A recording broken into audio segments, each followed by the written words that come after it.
Good afternoon, good evening to those of you in Asia, and good morning to those points west of London. Welcome to this RSAA webinar. A lot of people were startled, none more so than the French government, by the announcement on the 15th of September of AUKUS, a trilateral security pact between Australia, the United Kingdom, and the United States. For the US, it is the clearest action yet in support of a strategic direction first articulated by President Obama. For Australia, faced with China's threats in response to expressions of concern about the Uyghur, it is a robust signal of intent not to be bullied, though it comes at a significant cost to its relationship with France. For the UK, it is a manifestation of the government's announced tilt to the Indo-Pacific. Like-minded Anglophone democracies have added a military component to their already close collaboration in the intelligence world. China will now have a new element to factor into its calculations about the way it uses its own power in the region. So far, so straightforward. But what, if any, are the wider implications for the UK, for Asia, and for the next world order? That's the question that Bill Hayton has posed and is now going to try to answer for us.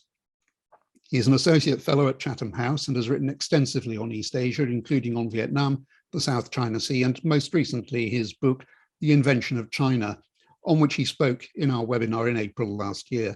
Bill, welcome back. Great, thank you very much, Michael. Thanks to you and to the Society for the invitation, which has forced me to try to cram together a lot of thoughts that I've been having about AUKUS and its significance.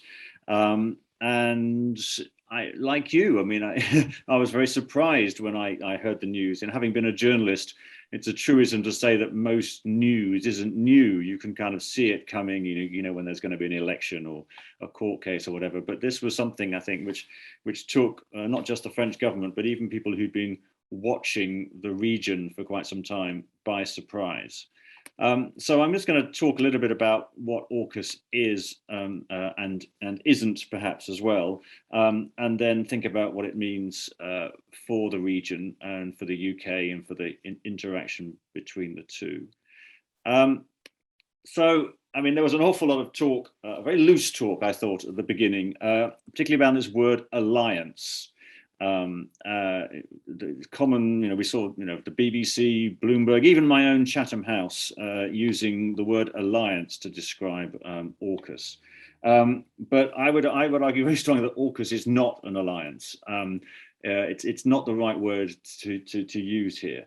When we talk about an alliance, we really means an agreement where two or more countries agree to defend each other from attack. And they agree that an attack on one is an attack on both or on all of them. And the two classic examples, of course, are the North Atlantic Treaty, NATO's founding document, and AUKUS, originally signed in 1951 between Australia, New Zealand, and the United States, both of which have Articles 4 and 5 in them, proclaiming that, you know, an attack on one is an attack on all, and that all will act together to defend each other and international peace. And AUKUS is not an alliance. As far as we know, I mean, no formal documents have been released. It doesn't contain any extra commitments that aren't already, you know, that go beyond what's in the AUKUS documents or in anything between the UK and Australia.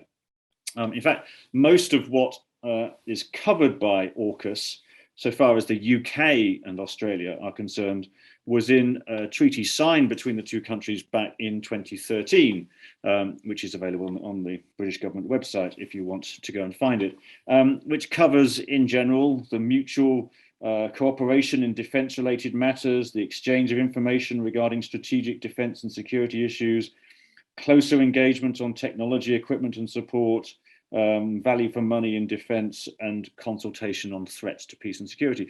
So everything that in AUKUS was kind of presaged by this treaty agreed between the two in 2013. And of course, going back even further, the AUKUS agreement, which is the founding document of the Five Eyes intelligence relationship, that was signed by Britain and the US back in 1946.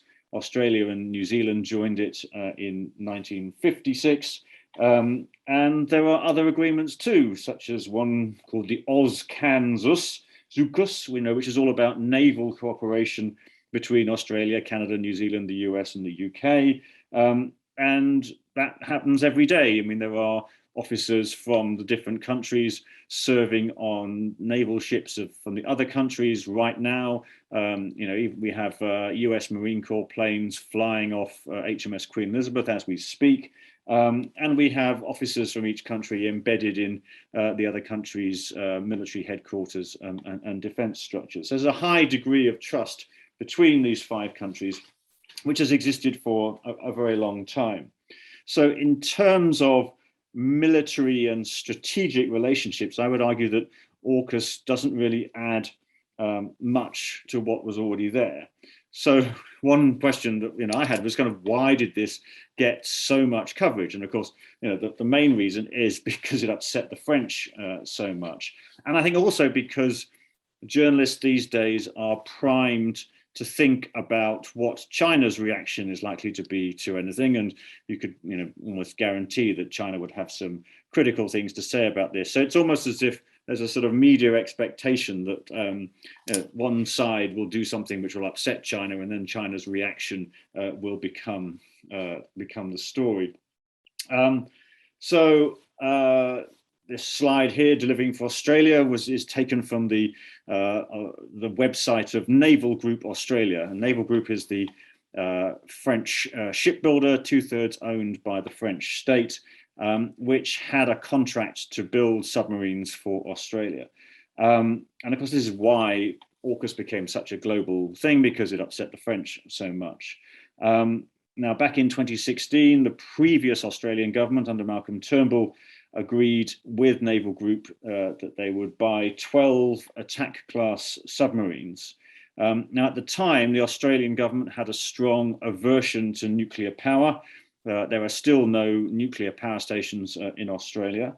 And also the Australian Navy's focus was more on operations relatively close to the Australian coast.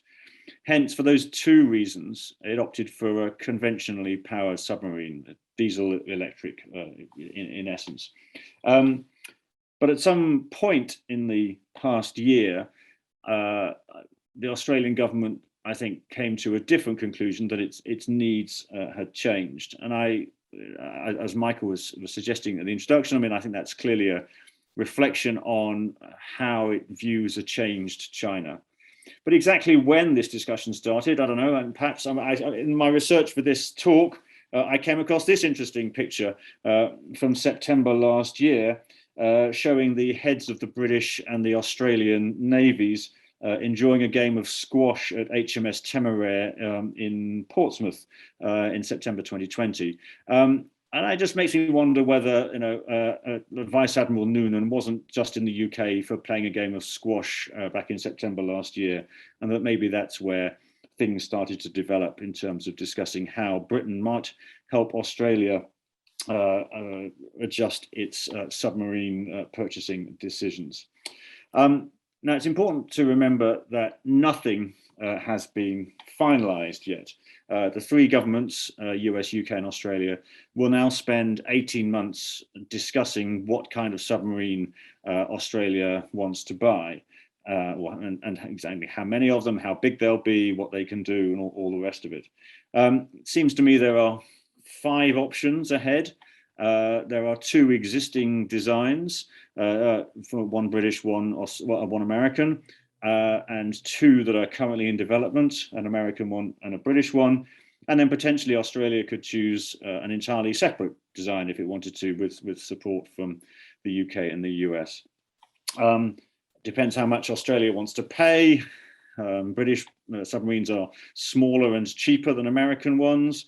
But it depends, what capacity Australians want to buy. There's going to be all the costs of looking after them in their, looking after them, how many crew they'll take, and the training and all the rest of it, which will add on significant extra costs. And there are literally billions of dollars worth of contracts at stake here. So I wouldn't be surprised if there's a fair bit of jockeying and tussling over the next few months as the various suppliers try to get a piece of the action and work out how they're going to carve up the contracts and whether shipyards will be ready and able to provide the construction time.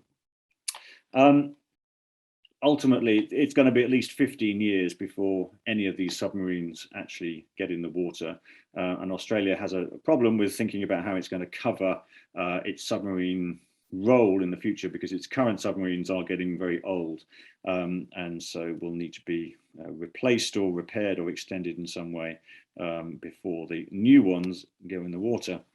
But while the submarines got all the attention, there was much less notice given to, or not much less attention given to, something which I think was at least as significant, which was a decision by the United States to sell lots of long-range missiles to Australia, including for the first time Tomahawk cruise missiles. So Australia will become only the third country after the US and the UK to have Tomahawk cruise missiles in its inventory. And I think the purchase of all these long-range missiles for ships and aircraft and potentially submarines. I mean, Britain fires Tomahawk cruise missiles out of the torpedo tubes of its nuclear-powered submarines, and Australia could presumably do the same thing too. This has all kinds of implications for the future roles of the Australian Navy and Air Force, some of which I will come back to a bit later. So my conclusion, to kind of sum up all of that introduction, really is that AUKUS is not a new Western defense alliance, but basically a massive arms deal. Nonetheless, it has major repercussions and big implications for Asia and the wider world.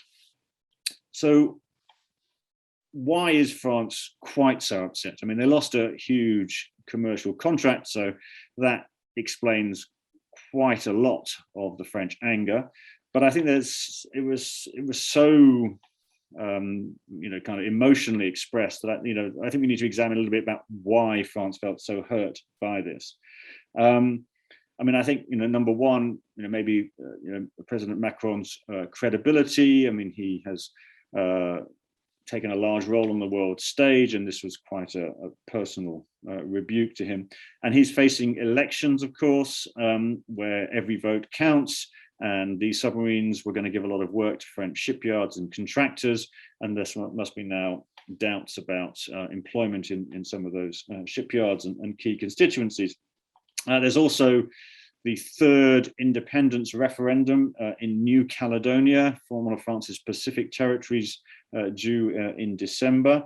And obviously, France's role in the Indo-Pacific is questioned. And so the loss of a key partner, I suppose, a key way that France was involved in the region was important. But I think more fundamentally, France's entire Indo-Pacific strategy was partly founded on its relationship with Australia. President Macron unveiled France's Indo-Pacific strategy in May 2018 in Australia. This is the photograph here of him standing in the Garden Island base in Sydney, unveiling it. And if you look at the French strategy document, this is the 2021 version of it, you can see how much France prioritizes its relationship with Australia. So under the strategic partnerships heading, they are in order relations with India, with Australia, and with Japan as France's three partners. Now, France still has overseas territories in both the Indian Ocean and the Pacific Ocean, some with sizable populations and some that are just basically desolate pieces of rock. The Kerguelen Islands down in the southern Indian Ocean, I think, were named the Desolation Islands by Captain Cook initially, and Clipperton over there by Mexico has no population at all. Nonetheless, France does have obviously sizable strategic interests in both the Indian and the Pacific Oceans. Now, the submarine deal, the original French submarine deal, appeared to seal this arrangement. And so unraveling it leaves, it would seem, a kind of a key pillar of French strategy shaky. But I don't necessarily think that it means it's collapsed. The same pressures are going to continue to exist. And therefore, I think some kind of relationship will therefore have to endure. Now, there are plenty of French commentators willing to say that AUKUS was a deliberate act by the United States to displace France from an Indo-Pacific role. But that seems to me to be wrong, in my view. I mean, ultimately, AUKUS is a submarine deal, a commercial deal, and the structural pressures will continue to push the various players in the region in the same directions, I think. I mean, no doubting it will make things more difficult.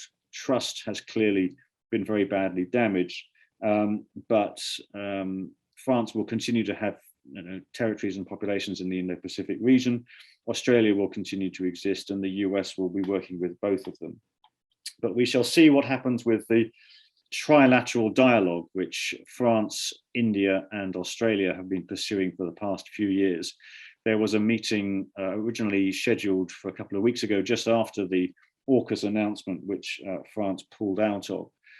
Be quite interesting to see how long it takes for officials and ministers to get back to meeting. At the same time as the AUKUS announcement was being made, the EU was preparing to unveil its own Indo-Pacific strategy, a strategy for all the members of the EU.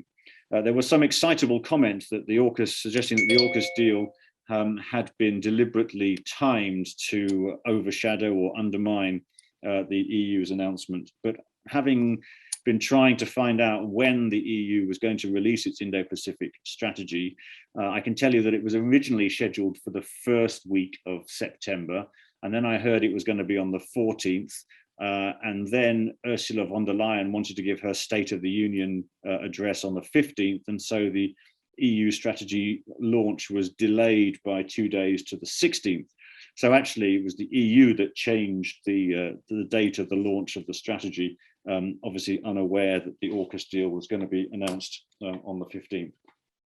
So that little sort of bit of conspiracy theory, I think, can be put to bed.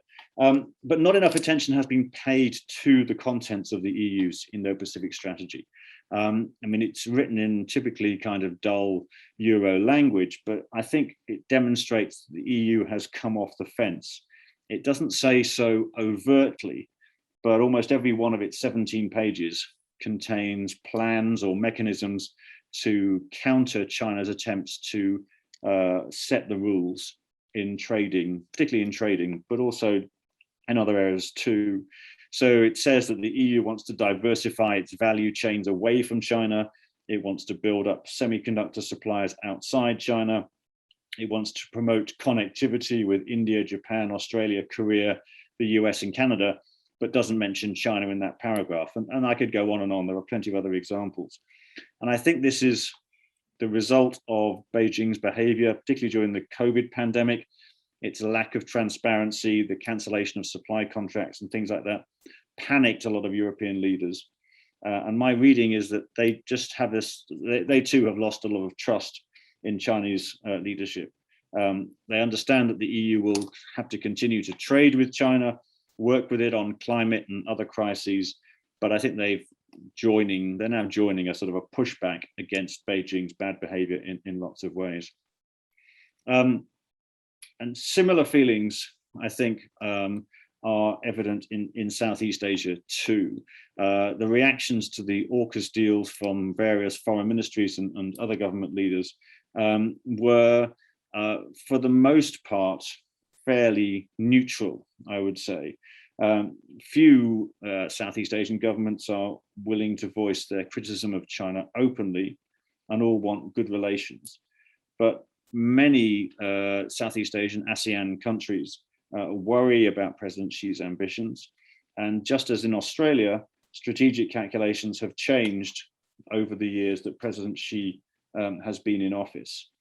So we've seen fairly neutral comments from a lot of states. The two that made the most concerned noises were Indonesia, that talked about being deeply concerned over the continuing arms race and power projection in the region, and Malaysia, which strangely said it wanted to go and consult with China about what it should think about the subject.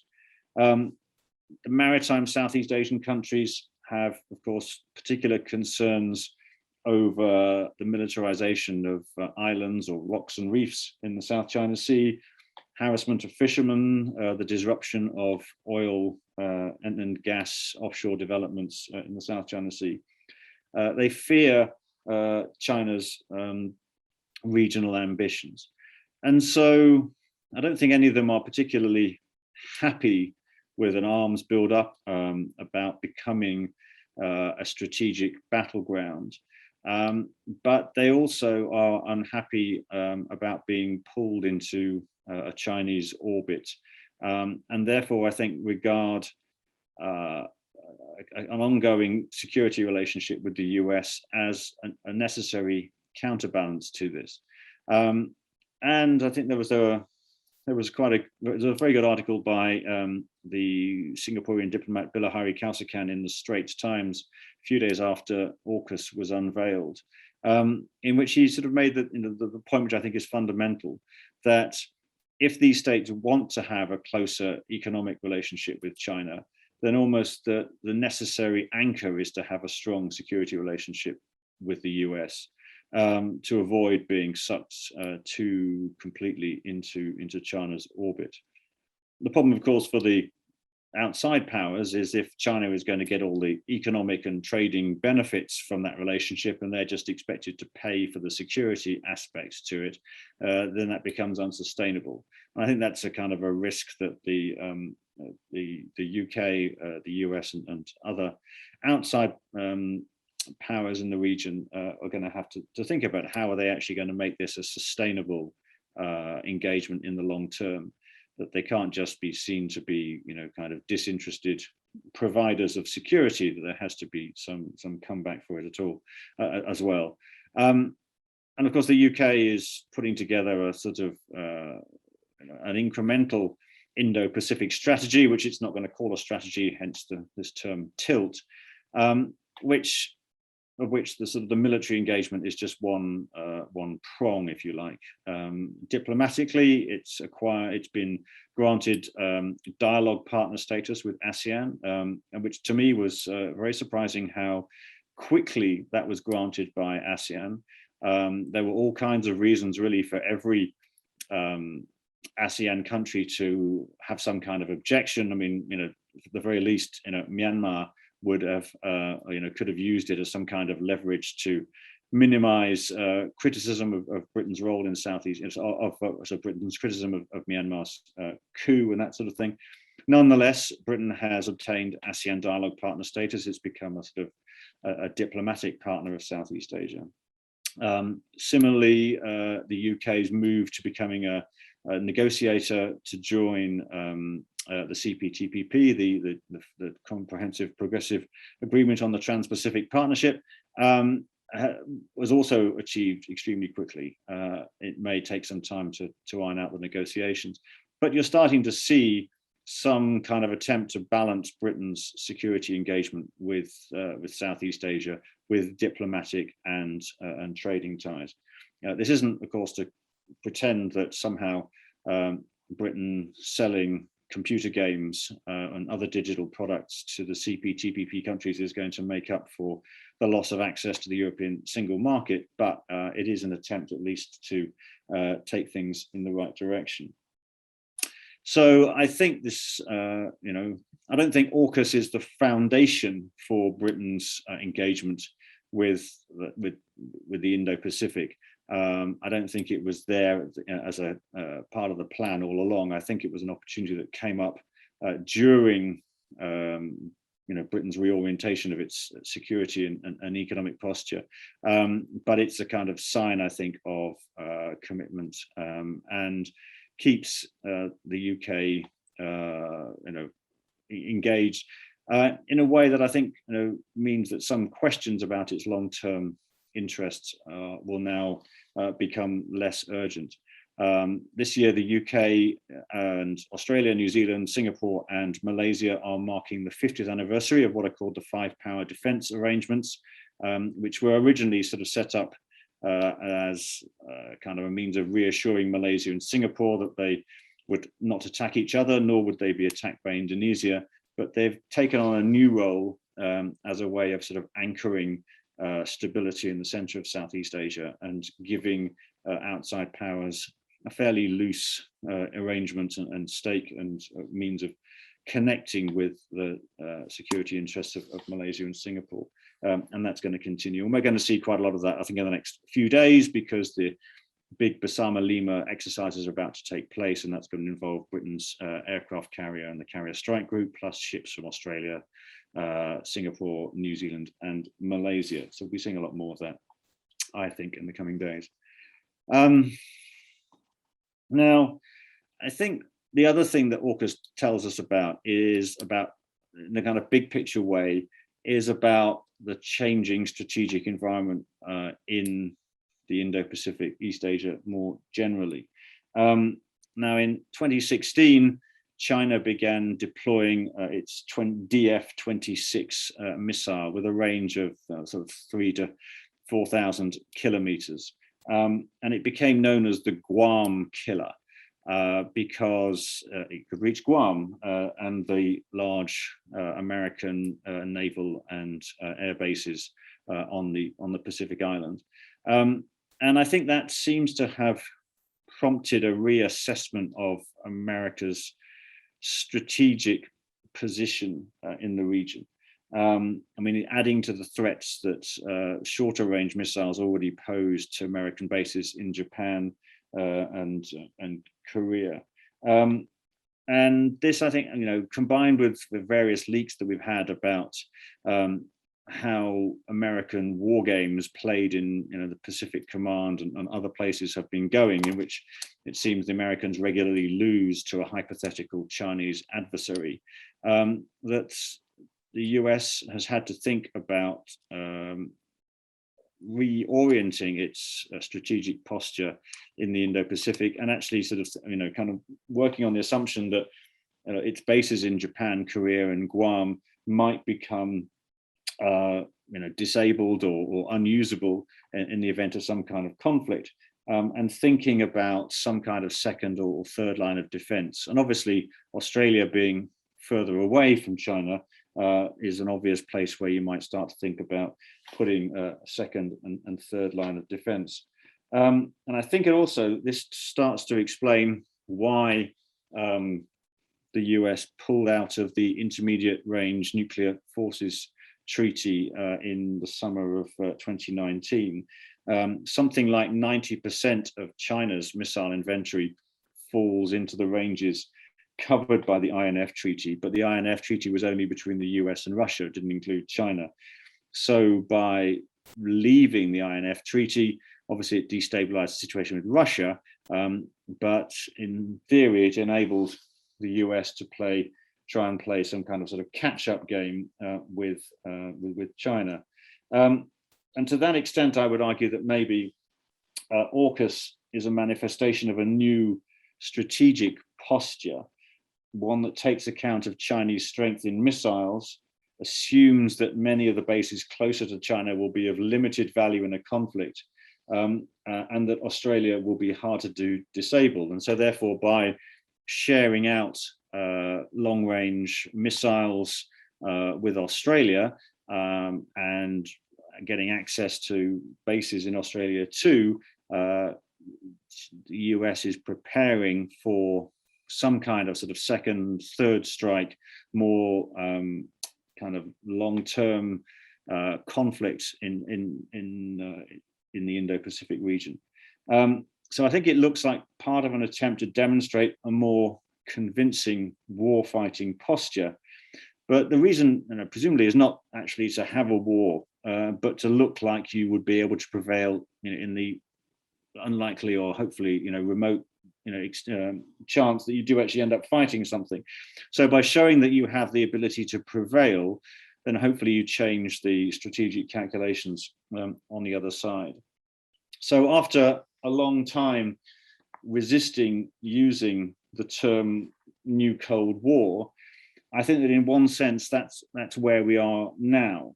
It's not like the old Cold War in other ways. I mean, the US and China have bilateral trade approaching $700 billion each year. So it's not like the old sort of NATO Warsaw Pact confrontation at all.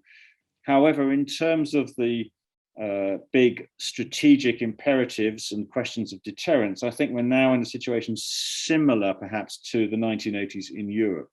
And I think this begs many questions, two of which I think are: which side has the more vigorous economy that's going to power through, and which one has the ailing, exhausted economy that can't sustain an arms buildup? And the other is whether the leaderships on both sides can see a value in compromise, or whether they think they will continue to benefit more from maintaining an atmosphere of hostility. So I think these are the kind of big strategic questions of our time, and AUKUS is a part of that, but it is a manifestation of something, I think, rather than the sign of a new military alliance. Those relationships have been around for decades, but what we're seeing is an evolution and an adjustment to the new strategic reality, which is, of course, is China's rise. So whatever else happens, I think AUKUS is unlikely to go the way of the Great Auk, which was last hunted back in the 1840s or 50s or so. I think that AUKUS has a slightly more long-term future ahead of it. Thanks a lot.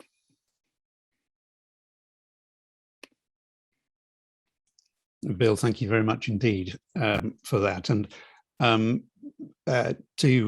to the audience, if I could just remind you, Bill's happy to take questions, and you have a Q&A button at the bottoms of your screens. Please use it to flag up questions that you would like him to address.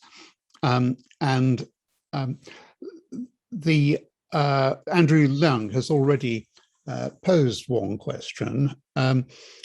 He says, would Australia's possession of nuclear-propelled submarines spark off a security spiral in the Asia-Pacific?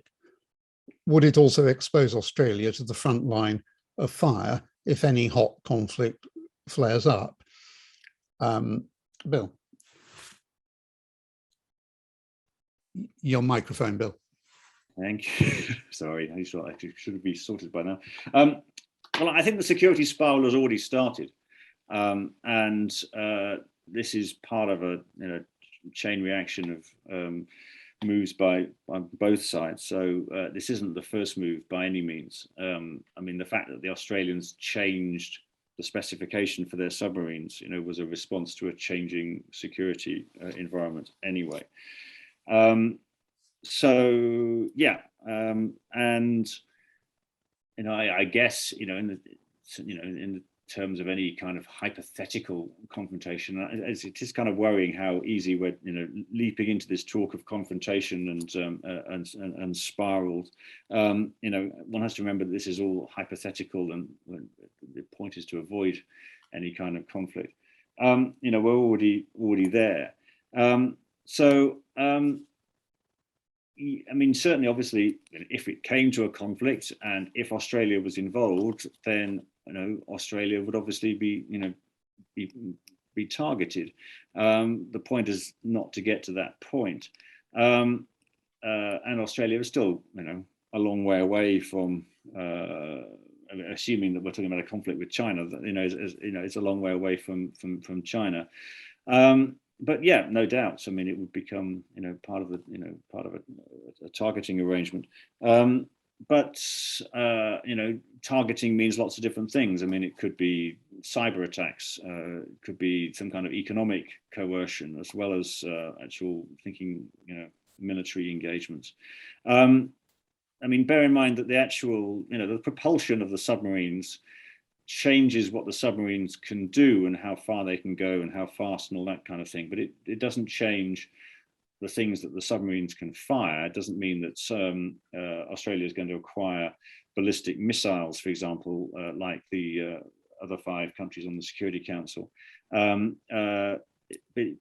It could probably mean that that Australia will possess some form of land attack missile, which could be fired from the submarine, and that you would have thought would start to worry countries in Southeast Asia just as much as it might worry China. But so far, I think it seems that those countries seem reasonably, assured of Australia's kind of benign intentions. I mean, the fact that Australia is part of the FPDA with Singapore and Malaysia presumably reassures those 2 countries that these missiles are not going to be a threat to them. Obviously, Indonesia has a more complex relationship with Australia going back decades. But even there, I think there seem to be some efforts to try to reassure Indonesia. And the rather sort of benign comments from Vietnam and the Philippines suggest they're not so worried. So, yeah, I mean, sure, I mean, if it ever got to that point, it would expose Australia. But I guess the point is not to get to that point. Thank you. And just pursuing there for a moment, something you said, you commented that, of course, nuclear-powered submarines can do some things that diesel-electric submarines can't. They've got much greater range, much greater endurance at sea. They can sort of lurk out of sight for long periods and so on.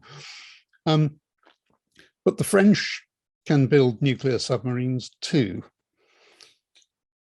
So isn't there something more in this than just a decision to change the propulsion unit of the submarine? If they wanted to, they could presumably have asked the French to do that for them.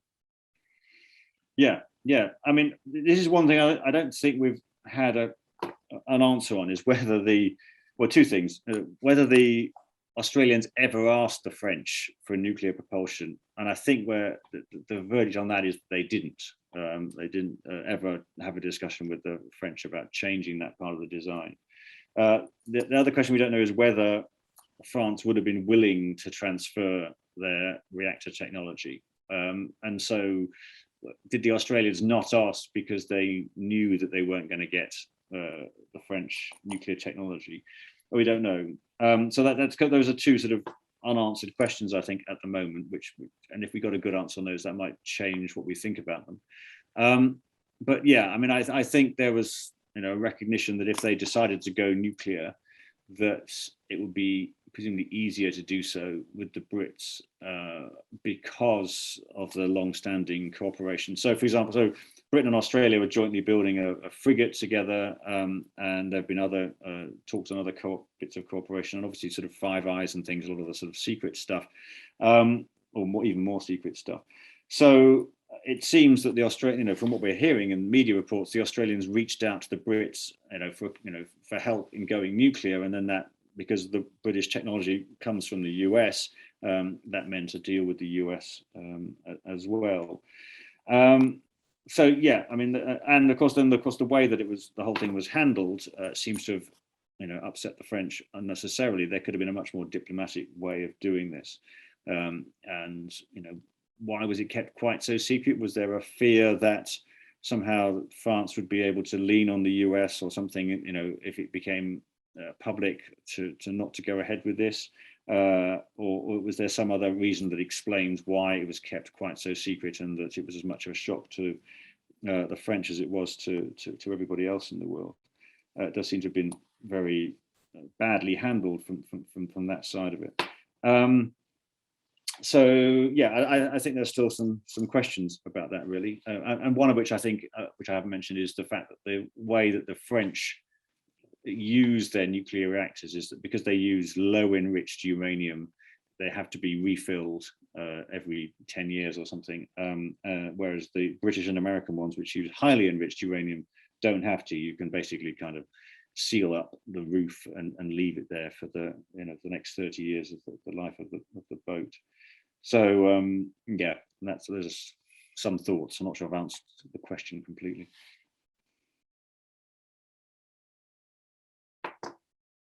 No, I think you have, and implicitly several others as well. There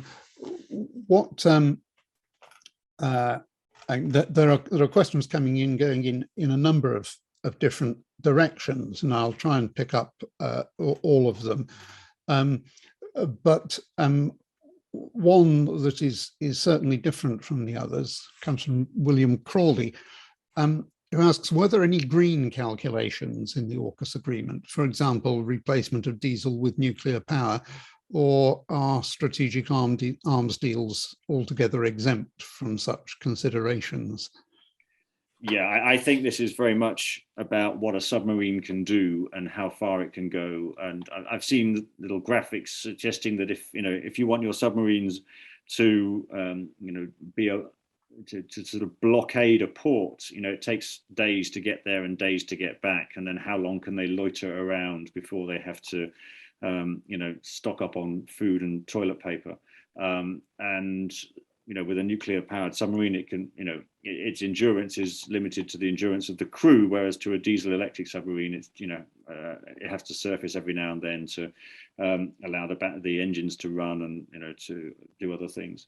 So, yeah, I think it was much more about that kind of calculation. I mean, the whole question of whether nuclear power is a greener alternative than hydrocarbons and coal and things is obviously one that splits the environmental movement. And Australia, up until now, has been much more happy to burn large amounts of coal than it has to have nuclear power stations. And this is a real sign of a change in sort of nuclear sentiment, I think, in Australia, perhaps. Who knows? It may have the opposite effect. Will it ultimately lead to a nuclear industry in Australia for generating civil electricity as a kind of side benefit from the reactor industry for the submarines? Who knows? I mean, it's a possibility, I guess. Just staying with nuclear matters for a moment, one member of the audience comments that the current nuclear-powered submarine operators have civilian reactors. Australia does not have one, except for a small 20-megawatt plant. Would there be a need for Australia to move to having such facilities so as to build up relevant capacity for fuel, presumably, primarily? Yeah, I mean, this is a big question, and one that the Australian Prime Minister, who drew up the deal beforehand, Malcolm Turnbull, has raised by saying that there's no way that Australia can build its reactors, and so they're going to have to be built probably in the US, potentially in the UK. And then what's going to happen? Are these submarines going to be built in Australia and then shipped across the Pacific and then have the reactors installed and then shipped back again? Or are they going to somehow take a slice of the submarine and then that bit will be taken to Australia? I mean, all of these things are, big, technical, complicated decisions that have to be taken. And I guess that's why all we've seen from the government so far is a commitment to spend 18 months talking about the details. And maybe at the end of that 18-month period, we'll have an answer to that. I mean, the Australian government wants to support a domestic technology supply chain with building ships and submarines and all the other bits, and that obviously has an electoral element to it. Everybody wants to win Adelaide, where these shipyards are. So delivering more work to Australian shipyards is going to be a political priority. And the question is how they're going to balance that with the skills that are required to build a nuclear submarine, which currently, are very limited. And are they going to be sending engineers to Barrow-in-Furness in northern England to learn how to do it, or are the Brits and the Americans going to be going to Australia? Who's going to get the jobs? All those kind of things are going to be have to be thrashed out in the next 18 months. You mentioned the possibility of the submarine being shuttled back and forth to have different bits installed. it's probably unlikely, but it is, of course, the way cars have been built in the UK in recent years, with parts travelling back and forth across the channel. Slightly less daunting task, but not totally impossible, we have discovered.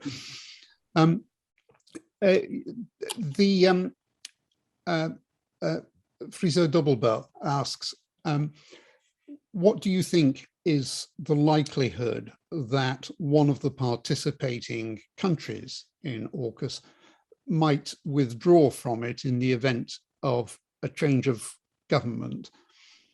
I guess this is most likely to be relevant to the Australian government, as it represents a bigger policy change for them than others. But what do you think? Yes, I think so. I think it would be a great undermining of trust if the UK or the US were to pull out of something like this. I think the strategic imperatives and the long-standing arrangements between the three governments will probably prevent that happening. I mean, obviously, if a future Australian government came in, with, say, a green component that didn't want nuclear power, well, would they unwind everything, back to the beginning of September this year and say, right, we're back on with the French, even though the designs haven't been finalised? It will be yet another lengthy delay before getting any submarines. So I imagine that this thing will start to have a sort of logic of its own, and just it'll become more and more difficult to stop it as time goes by. So yeah, I think it's unlikely. Thank you. Just going to China, Richard Ellis asks, what has been the domestic Chinese response to AUKUS? I mean, there have, of course, been statements from the government, but do you have any insight into wider responses? Not really beyond the kind of the statements that the Foreign Ministry spokesperson made, which were kind of along the lines that that you would expect, although they added in a kind of swipe at the idea of this being the Anglosphere, and there was some comment about some sort of racial element in the decision, that it was basically a kind of kind of a white person submarine venture, which I think was probably aimed at trying to arouse critical voices in Southeast Asia, and to sort of suggest that this was an unwelcome kind of intrusion from outside. But I think the way that didn't seem to get much traction on Southeast Asian audiences anyway. No, it's kind of hard to see what's happening in China. I mean, will we see anything? The Communist Party's 6th plenum is approaching us in November, a vital step on the way to next year's Congress. But I don't see any sign of China thinking, oh dear, we seem to have upset the world. Perhaps we need to recalibrate our strategy and kind of dial down our missile deployments and all the rest of it. I mean, a lot of us has in the last week, because it's been we've had the two rival celebrations of the different Chinese national days at the beginning of October. Then we've seen a lot more activity over the Taiwan Straits, with the PRC flying military jets much closer to Taiwan than it has done in the past, and in much greater numbers. So I mean, I think that's kind of, any reaction to AUKUS has been lost in the noise, frankly. But we do seem to kind of be on a kind of very intense action-reaction cycle at the moment, of a lot of gesturing and kind of around Taiwan, and kind of things that sort of indicate resolve from both sides. So yeah, I think it's quite a delicate situation, really, in lots of fields, and this presumably feeds into that.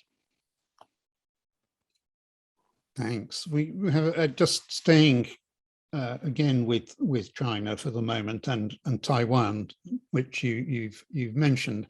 I mean, China is clearly deliberately ratcheting up the pressure at the moment.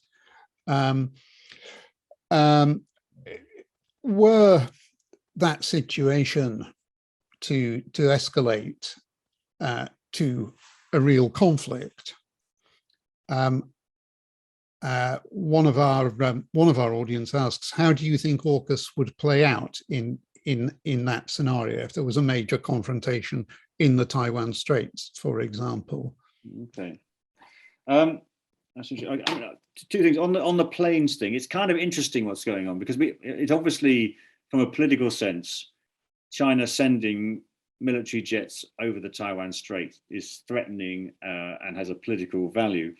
But legally, what it's doing is no different from Britain sending HMS Richmond through the Taiwan Strait last month. We were asserting our international right to sail wherever international laws are, allowed in international waters, and the Chinese fighter jets have not entered anybody's territorial airspace. They've entered the self-declared air defense identification zone of Taiwan, which is provocative, is politically intimidating, and all the rest of it, but not technically illegal. So there's a kind of, we just need to kind of remember that sometimes we're doing things that China is doing as well. How would AUKUS respond in the case of a conflict? Well, I mean, this is what I mean about AUKUS not being an alliance. The fact that AUKUS exists, doesn't in itself commit anybody to do anything in case of a war. What would be more relevant would be if US forces were committed to a conflict and came under attack, under the ANZUS agreement, which dates back decades.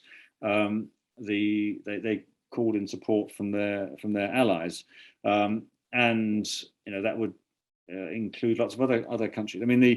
I've just written a piece for the Prospect Foundation on Taiwan about Britain and Taiwan, and what various sort of statements that have been made recently in AUKUS kind of means for Taiwan.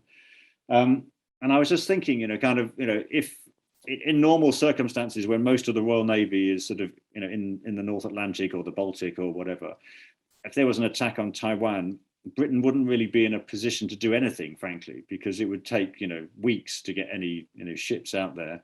And so we probably wouldn't play much of a role, except that we would have a role in terms of support through Five Eyes. There would be, economic pressure we would place on China and all those kind of things one imagines.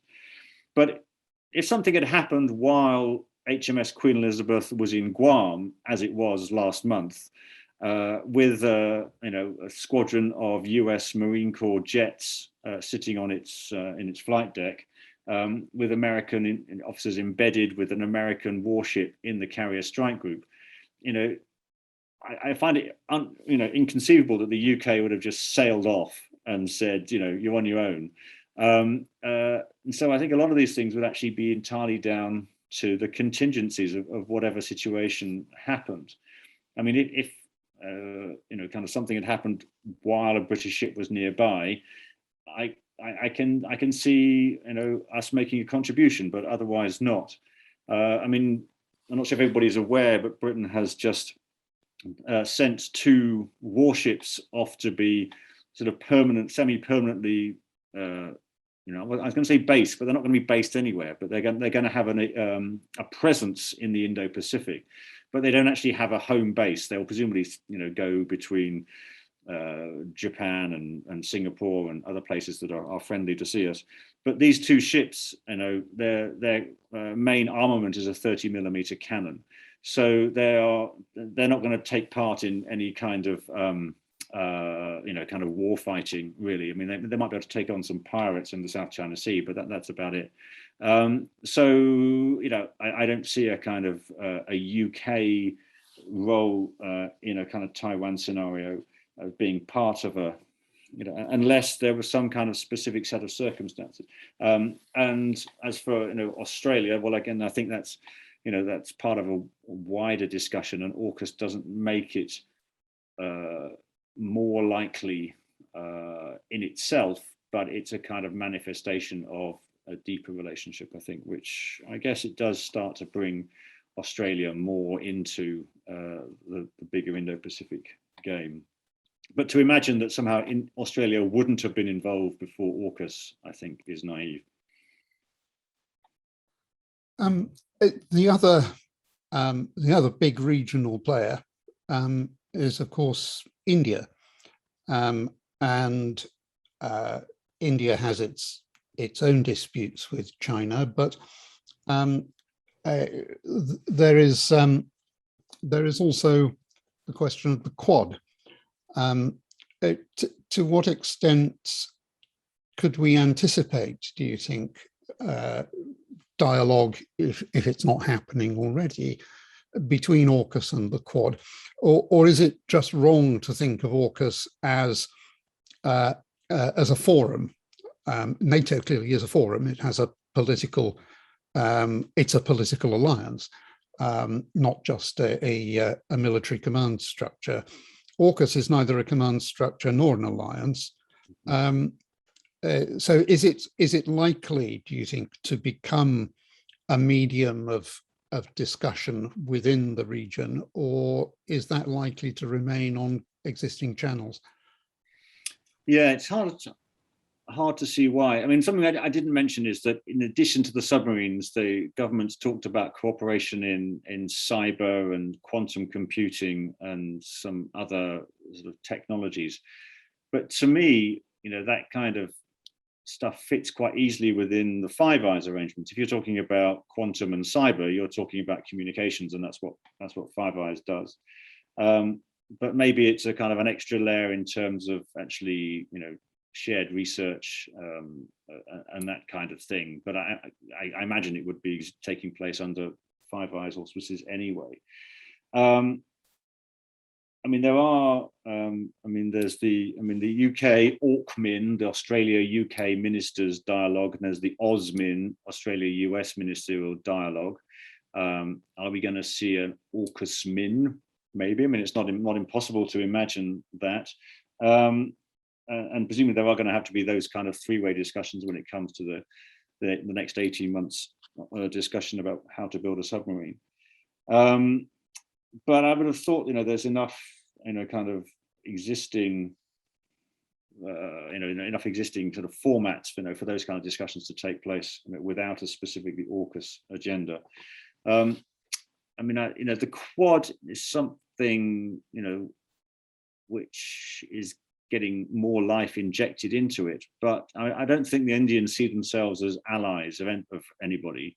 They might have partnerships, friendships, arms supply arrangements, all the rest of it, but they're not going to take part in some kind of mutual defense treaty with the US.